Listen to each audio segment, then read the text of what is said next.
Қайырлы күн достар, сіздермен Мери, менің каналыма қош келдіңіздер. Бүгін мен сіздерге үй жағдайында өте жұмсақ, өте оңай рецептпен жасалынатын пирожкилердің рецептін ұсынамын. Міндетті түрде жасап көріңіздер. Алдымен біз ыдысқа жылы сүт құямыз, жылы су құямыз, тұз, ашытқы, шекер және де ерітілген сары майымызды құйып, венчиктің немесе шанышқының көмегімен жақсылап тұзымыз, шекеріміз ерігенше араластырамыз. Ары қарай електен өткізілген ұнымызды саламыз. Барлығын бірден салмаңыздар. Қолымызбен қамыр елейміз. Қамырымыз қолға жабысқыш болып жатқан кезде кішкене ұн қосып илеңіздер. Міне біздің қамырымыз осындай жұмсақтықта иленуі қажет. Қамырымыз қатты болып кетпесін. Қамырымыз илеп болғаннан кейін кішкене сұйық май құйып, қолымызбен басып, қамырды жылы жерге 35-40 минутқа ашығанша қойып қоямыз. Мен осындай пакетпен жауып жылы жерге қойып қойдым. Бізге салмасын дайындауға капуста, картоп, пияз қажет болады. Картопымызды турап, ыдысқа салып, су құйып, оттың астын жағып қойып қоямыз. Капуста мен пиязымызды майдалап турап аламыз. Пиязды біз қазір картопқа қосатын боламыз. Алдымен отқа табаны қойып, май құйып, майымыз кішкене қызғаннан кейін пиязды салып қуырамыз. Пиязды бір 4-5 минут қуырғанда осындай сарғыш болып шығады. Пиязды алып, табаға май құйып, капустамызды қуырамыз. Бұл біздің екінші начинкамызға керек болады. Капустаны салғаннан кейін 4-5 минуттай жақсылап қуырамыз. Капустамыз қызара бастағанда дәміне қарай тұз, бұрыш салып, араластырып, қақпағын жауып, 6-7 минутқа қойып қоямыз. Яғни баяу отта қойып қоямыз. Ары қарай біз картоп пен салмамыз дайындаймыз. Картопымыз піскеннен кейін судан алып, ыдысқа салып, оның үстінен қуырып алған пиязымызды саламыз. Дәміне қарай тұз, бұрыш салып, картоп езгішпен жақсылап езіп аламыз. Міне достар, біздің салмамыз дайын. Капустамен де салмамыз дайын. Капустамыз өте дәмді болып шықты. Ашыған қамырымызды алып, міне достар, өте керемет болып көтеріліп шыққан қамырымыз. Осылай қолымызбен басып, қамырды бөлек қамыр жаятын жерге аламыз. Қолымызбен ұзынша етіп алып, екіге бөліп, видеодағыдай ұзынша етіп қолымызбен созамыз.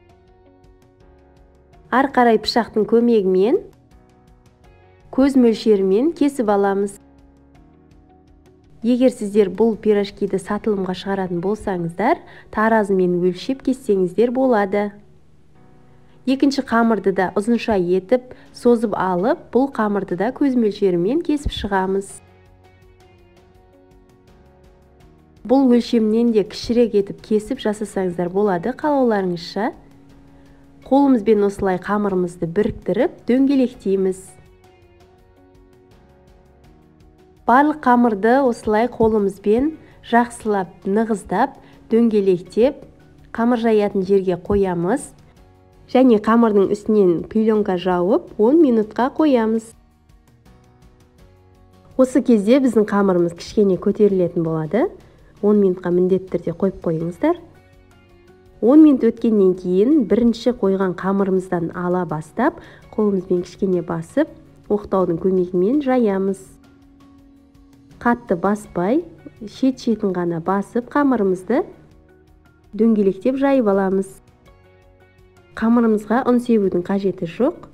Өте жұмсақ қамыр болып шығады.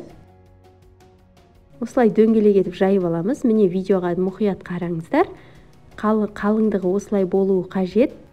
Қамырымызды алып, салмасын салып, түйеміз. Осы жерде мұқият қараңыздар.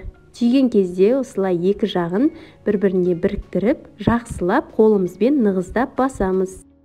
Бұл бізге қазір қамырды майға қуырған кезде ішіндегі салма шығып кетпес үшін қажет. Қолымызбен 2-3 қайтара қатты-қатты басамыз. Өте оңай түйіледі. Міндетті түрде сіздер де жасап көріңіздер. Міне достар, біздің алғашқы пирожкиіміз дайын. Қалған қамырларды осылай дөңгелек етіп жайып алғаннан кейін арасына салмасын саламыз. Мен бұл жерде 2 салманы қосып көрсетемін.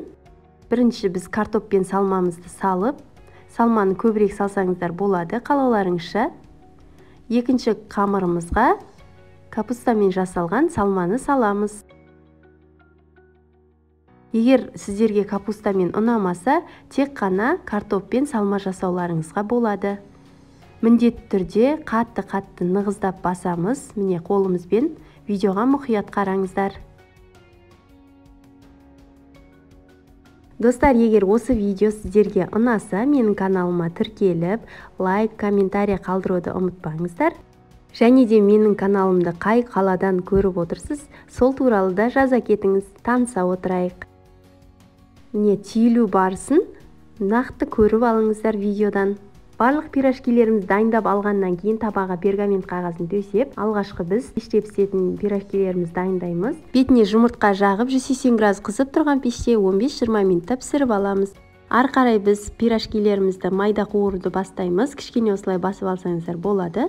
Майымызды қыздырып аламыз. Қызғанын білу үшін алдымен пирожкилерімізді бір-бірлеп пісіріп көріңіздер. Қатты қызып кетпесін. Орта оттан төмен болуы қажет біздің майымыздың қызуы. Пирожкилерімізді осылай салғаннан кейін қастың көмегімен кішкене үстіне осылай видеодағыдай май құйсаңыздар, пирожкилеріміздің көтеріліп пісіруіне көмегін береді. Міне астыңғы жағы қызарғаннан кейін үстіңгі бетін аударып, қызарғанша пісіреміз. Пирожкилерімізді майдан алған кезде міндетті түрде ыдысымызға қағаз майлы қойып қойыңыздар. Және пирожкиді пісірген кезде алдымен түйілген бет жағын пісіріп алыңыздар. Осы жерде мұқият айта кететінім, майды міндетті түрде қатты қыздырмаңыздар, орта оттан төмен болсын. Міне достар, біздің пирожкилеріміз дайын болды. Пеште піскен түрі және де майда қуырылған түрі екеуі де өте дәмді болып шықты. Міндетті түрде достар, жақындарыңызға жасап беріңіздер. Сырты қытырлап, алтын түстес болып өте дәмді болып шығады. Бұл пирожкилерді сатуға да шығарсаңыздар болады. Міндетті түрде жасап көріңіздер. Менің каналыма тіркеліп қоюды ұмытпаңыздар достар. Және де менің каналыммен поделиться дегенді бассаңыздар, әлеуметтік желілерде бөлісе аласыздар. Қазақша каналдың дамуына үлестеріңізді қосып қойыңыздар. Міне арасы осылай толықтай пісіп шығады. Сеніммен айта аламын сіздерге. Осы рецептпен жасап көріңіздер. Пеште піскен түрі де толықтай пісіп шығады, жұп-жұмсақ болады. Астарыңыз дәмді болсын. Қош, сау болыңыздар.